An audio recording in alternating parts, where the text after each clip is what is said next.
اس میں وراثت میں یعنی وارث بننے میں کس چیز کو بنیاد بنایا گیا ہے؟ قرابت کو، رشتہ داری کو. اور یہ قرابت دو طرح کی ہوتی ہے، ایک سببی ہوتی ہے اور ایک نسبی ہوتی ہے. سببی رشتہ داری نکاح کے سبب کی وجہ سے بیوی وارث بنتی ہے.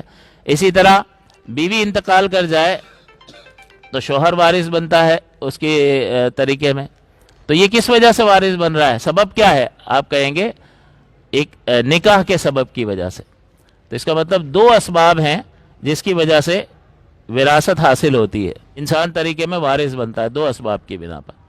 ایک تیسرا ہوتا ہے غلامی. آقا وہ اب چونکہ غلامی کا دور نہیں ہے لہٰذا میں اس کو الگ رکھ رہا ہوں، اور آپ کو جو ضروری چیز ہے وہ بتا رہا ہوں کہ قرابت کی وجہ سے انسان وارث بنتا ہے. اور قرابت دو طرح کی ہوتی ہے، ایک سببی یعنی نکاح کی وجہ سے شوہر بیوی کا وارث ہے اور بیوی شوہر کی وارث بنتی ہے جس کا بھی انتقال ہو دونوں میں سے.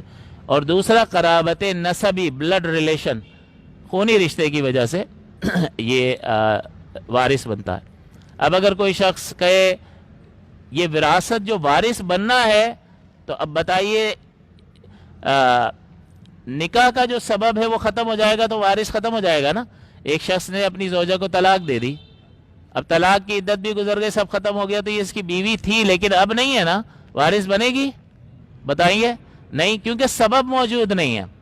لیکن نسب کا معاملہ ایسا ہے کہ بیٹا ہے تو بیٹا ہونا کبھی ختم ہوگا؟ بیٹی ہونا کبھی ختم ہوگا؟ نہیں ہوگا نا. تو یہ کسی کے ختم کرنے سے ختم نہیں ہوتا. تو اب اس سے اس بات کا جواب آپ کو مل گیا کہ باپ کو بہت زیادہ پریشان کیا ہے کسی ناانجار بدبخت اولاد نے.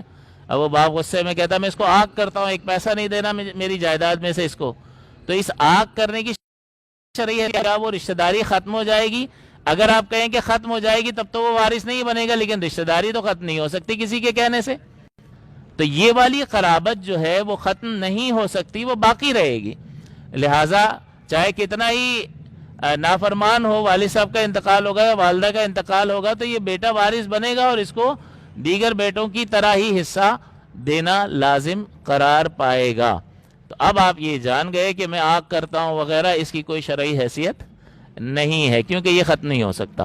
ہاں نکاح والا تعلق جو کہ ایک سبب کی وجہ سے ہے اور وہ سبب ختم ہو سکتا ہے، لہذا وہ زائل ہو جائے تو یہ وراثت یہ وارث بننا ختم ہو سکتا ہے، لیکن نسب والا وارث بننا ختم نہیں ہو سکتا.